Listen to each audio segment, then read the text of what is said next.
दूसरी स्लाइड पर हम चलते हैं। नेक्स्ट हमारे पास होता है एक्सीजन रिपेयर सिस्टम। अब एक्सीजन रिपेयर सिस्टम क्या कह रहा है? एक्सीजन रिपेयर सिस्टम में एक्साइज करना है। एक्साइज का मतलब जो भी डीएनए डैमेज है उस डीएनए डैमेज की साइट का एक्साइज करना पड़ेगा, यानी उसको हटाना पड़ेगा, उसको एलिमिनेट करना पड़ेगा। ठीक है, दो तरीके का होता है, दो तरीका यानी कि बेस एक्सीजन रिपेयर सिस्टम और न्यूक्लियोटाइड एक्सीजन रिपेयर सिस्टम। सबसे पहले हम बात कर लेते हैं बेस एक्सीजन रिपेयर की। अब बेस क्या है पहले आप मुझे ये बताइए। देखिए, डीएनए आप सभी को पता है, डीएनए एटीसीजी की रिपीटेड सीक्वेंस से बना होता है ना। एक स्पेशल अरेंजमेंट है हमारा एडेनाइन, ग्वानिन, थाइमिन और साइटोसिन का।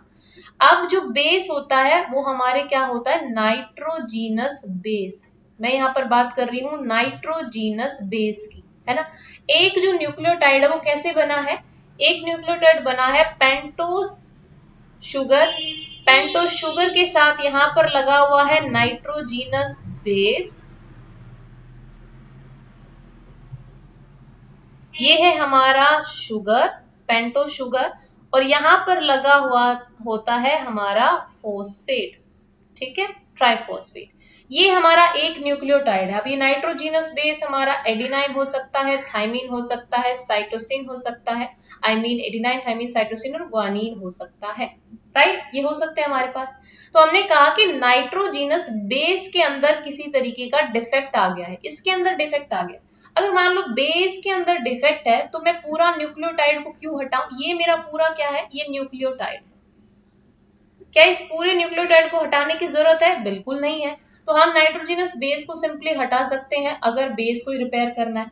तो बेस एक्सीजन रिपेयर सिस्टम यही कह रहा है कि अगर डिफेक्ट इस नाइट्रोजीनस बेस में है तो इसी को हटा दो, पूरे न्यूक्लियोटाइड को हटाने की जरूरत नहीं है ना। अब इसके लिए आपको एक चीज और यहाँ से जानना जरूरी है कि देखिए, जो हमारा पेंटोस शुगर और नाइट्रोजनस बेस होता है उसके बीच में ये जो बॉन्डिंग होती है, इस बॉन्डिंग का नाम होता है an glycosidic bond. Glycosidic bond क्यों? क्योंकि शुगर के साथ है और इसमें एन नाइट्रोजन इन्वॉल्व होता है। प्यूरिन और पिरिमिडीन का नाइट्रोजन इन्वॉल्व है। प्यूरिन जिसे हम डबल रिंग स्ट्रक्चर कहते हैं उसके फर्स्ट और उसके 9th नाइट्रोजन के साथ बॉन्डिंग होती है। पिरिमिडीन के फर्स्ट नाइट्रोजन के साथ बॉन्डिंग हमें देखने को मिलेगी। ठीक है, कुछ इस तरीके से बॉन्डिंग हमारी इन्वॉल्व होती है। तो ये एन ग्लाइकोसिडिक बॉन्ड है, यानी कि पिरिमिडीन और प्यूरिन का नाइट्रोजन इसमें इन्वॉल्व होता है, इसलिए हम इसे एन ग्लाइकोसिडिक बॉन्ड कहते हैं। यहाँ पर जो बॉन्ड होता है फोस्फोएस्टर बॉन्ड होता है और दो न्यूक्लियोटाइड को जोड़ने वाला फोस्फो डाइएस्टर बॉन्ड होता है। तो आप खुद ही बताइए, अगर डैमेज यहाँ पर है तो मुझे कौन सा बॉन्ड तोड़ना पड़ेगा? अगर मुझे नाइट्रोजनस बेस को हटाना है तो मुझे सिर्फ एन ग्लाइकोसिडिक बॉन्ड तोड़ना पड़ेगा, है ना। तो बेस एक्सीजन रिपेयर सिस्टम के अंदर डैमेज किसकी वजह से कॉज हुआ? एल्काइलेशन और डीएमिनेशन की वजह से कॉज हुआ। ये चीज भी आपको पता होनी चाहिए कि डैमेज कैसे हो रहा है। तो डैमेज हुआ एल्काइलेशन और डीएमिनेशन की वजह से, है ना। कौन सा एंजाइम आएगा? डीएनए ग्लाइकोसाइलेज एंजाइम आएगा। डीएनए ग्लाइकोसाइलेज एंजाइम इसका मेजर एंजाइम, और यही आपको बात याद रखनी है। डीएनए यानी कि डीएनए के ऊपर जो काम कर रहा है ग्लाइकोसाइलेज, क्योंकि ग्लाइकोसिडिक बॉन्ड को तोड़ना है। तो कौन सा एंजाइम आके इसके ऊपर काम करेगा? DNA glycosylase enzyme.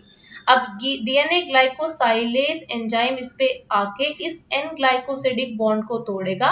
ये नाइट्रोजनस बेस यहाँ से अलग हो जाएगा और इस वजह से यहाँ पर जो साइट क्रिएट होगी, जैसे ही ये बॉन्ड हटेगा यहाँ पर एक साइट क्रिएट होगी और इस साइट को हम बोलते हैं एपी साइट। एपी का मतलब ए प्यूरिनिक ए पिरिमिडिन साइट होती है। ये क्या होती है? ए प्यूरिनिक, क्योंकि एब्सेंट हो गया ना, ये जो न्यूक्लियोटाइड है इसमें प्यूरिन या फिर पिरिमिडीन है तो वो एब्सेंट हो गया, तो हमने कहा ए प्यूरिनिक या ए पिरिमिडिनिक साइट है। ठीक है, और यहाँ पर एक एपी साइट क्रिएट होगी, इसलिए यहाँ पर फिर एपी एंडोन्यूक्लियेज आया, देन एक्सोन्यूक्लियेज आएगा, सेम वही, और जो पॉलीमरेज आता है वो डीएनए पॉलीमरेज 1 है, देन डीएनए लाइगेज। स्टेप वही है हमारे पास। पहले जो एंजाइम आ रहा है वो है डीएनए ग्लाइकोसाइलेज जो एन ग्लाइकोसिडिक बॉन्ड को तोड़ेगा, देन एपी एंडोन्यूक्लियेज आएगा, ये सेकंड स्टेप, एंड देन हमारे पास हमने कहा था ना एक्सोन्यूक्लियेज आएगा, देन डीएनए पॉलीमरेज 1 जो निक फिलिंग करेगा और डीएनए लाइगेज जो लाइगेशन कराएगा। ठीक है, क्लियर, समझ में आया। तो बेस एक्सीजन रिपेयर में मेजर जो एंजाइम होता है वो डीएनए ग्लाइकोसाइलेज होता है। डीएनए ग्लाइकोसाइलेज फॉस्फोडाइएस्टर बॉन्ड को नहीं क्लीव करता, ये आपको बहुत अच्छे से याद रखना है। वो किसको क्लीव करेगा? एन ग्लाइकोसिडिक बॉन्ड को क्लीव करेगा। अब हम दूसरे सिस्टम की बात करते हैं जिसमें हमने बात करनी है, एक्सीजन ही हो रहा है लेकिन यहाँ पर न्यूक्लियोटाइड का एक्सीजन हो रहा है, ठीक है। तो ये सिमिलर है to base excision repair, but बात क्या है, यहाँ पर न्यूक्लियोटाइड में डिफेक्ट है। हमने अभी बात करी थी कि ये हमारा पेंटोज शुगर है, यहाँ पर फोस्फेट लगा हुआ है और इधर हमारे पास नाइट्रोजीनस बेस है ना। तो पहले हमारा बेस में डिफेक्ट था तो हमने बेस को हटा दिया, लेकिन अब ये कह रहा है कि इस पूरे न्यूक्लियोटाइड का ही हमने एक्सीजन करना है। तो आप सोचिए यहाँ पर भी एक पेंटोज हमारे पास शुगर लगा हुआ है, ऊपर भी हमारे पास एक पेंटोज शुगर लगा हुआ है, बीच में जो बॉन्डिंग हो रखी है वो कौन सी बॉन्डिंग है? फोस्फोडाइएस्टर बॉन्ड हो रहा है ना। फोस्फोडाइएस्टर बॉन्ड हो रहा है, यहाँ पर कौन सा बॉन्ड है? पीडीई बॉन्ड है, फोस्फोडाइएस्टर बॉन्ड है। तो अब हमें कौन सा बॉन्ड तोड़ना पड़ेगा? अब हमें फोस्फोडाइएस्टर बॉन्ड तोड़ना पड़ेगा। तो यहाँ पर जो मेन एंजाइम है वो काम क्या कर रहा है? फोस्फोडाइएस्टर बॉन्ड को तोड़ रहा है। तो यहाँ पर जो सिस्टम काम करता है उस सिस्टम को हम बोलते हैं एबीसी एक्सी न्यूक्लियस सिस्टम, ठीक है। ये सिस्टम कैसे काम करता है? सबसे पहले इसमें मतलब एक कलेक्शन ऑफ एंजाइम होता है, जिसमें जैसे यूवीआर ए सी बी डी ये हमारे पास होते हैं, जिसमें यूवीआर ए डैमेज वाली साइट को रिकॉग्नाइज करेगा, देन बीसी का रिक्रूटमेंट होगा और बीसी क्या करेगा? उस डैमेज साइट पर बाइंड करेगा, और जैसे ही डैमेज साइट पर बीसी बाइंड करता है वहां पर रिक्रूटमेंट हो जाती है हेलिकेज एंजाइम की, जो है यूवीआर डी।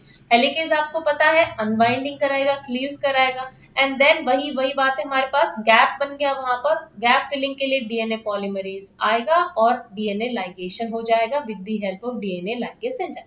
सेम पैटर्न है, सेम चीजें फॉलो होगी, बस डिपेंड ये करता है कि डैमेज किस तरीके का हो रहा है, तो उसी रिस्पेक्ट में एंजाइम का रिक्रूटमेंट होगा।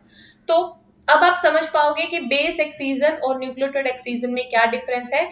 न्यूक्लियोटाइड एक्सीजन में हमारे पास एबीसी एक्सी न्यूक्लियस आता है और ये फोस्फोडाइएस्टर बॉन्ड को तोड़ेगा, लेकिन बेस एक्सीजन रिपेयर में हमें सिर्फ और सिर्फ एन ग्लाइकोसिडिक बॉन्ड तोड़ना है, तो वहां पर डीएनए ग्लाइकोसाइलेज आया। अब एक और इम्पोर्टेंट चीज जो मैंने हाईलाइट कर रखी है, जिससे क्वेश्चन आता है कि ह्यूमन के अंदर जीरोडर्मा पिगमेंटोसम और कोकाइन सिंड्रोम, ये दो ऐसे जेनेटिकली डिफेक्ट है जो NER के अंदर म्यूटेशन या उसमें किसी भी तरीके का डिफेक्ट होने की वजह से कॉज होते हैं। क्लियर?